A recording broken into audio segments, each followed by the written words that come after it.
Rays hosting the Padres, top of the first. They get started out early. Will Venable, a solo home run off Alex Cobb. Venable's fifth of the year, and the Padres are out in front 1-0. Two batters later, now 2 outs in the inning. Carlos Quentin, a solo home run to left, his third of the year, and the Padres take a 2-0 lead.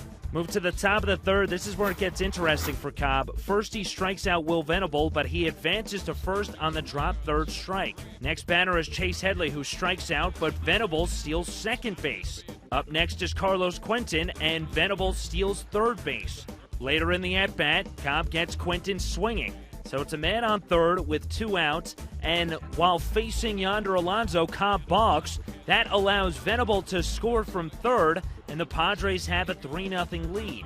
But Cobb would finish off the inning striking out Alonso. He ends up having 4 strikeouts in the inning and 9 Ks through the first 3 innings. Bottom of the third, 2 on and 2 out, Evan Longoria with an RBI single off Edinson Volquez, and the Rays are on the board. It's a 3-1 game. Top of the fourth, now a 3-2 game, 2 outs and the bases loaded.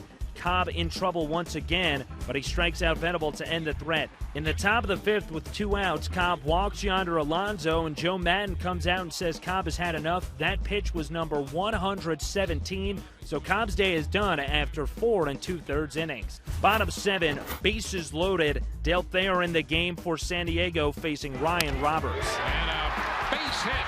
Looped into shallow left. Lobaton scores. Here comes Escobar. And the Rays lead 4-3. Still 2 men on and nobody out. The infield is drawn in for the next batter, Ben Zobrist. 3-2 and a chopper up the middle. Throw into center field. Joyce scores. Roberts on his way to the plate. Zobrist drives in 2. The Rays would add on 2 more, making it 6-3, and that would be the final. Alex Cobb becomes the first Major League pitcher to strike out 13 in fewer than 5 innings of work. His 4 2/3 innings snaps the Rays' streak of 34 games in which the starting pitcher went at least 5 innings. That streak ranks as the second longest to begin a season, behind only the 1981 Pirates, who managed to do so in their first 45 games.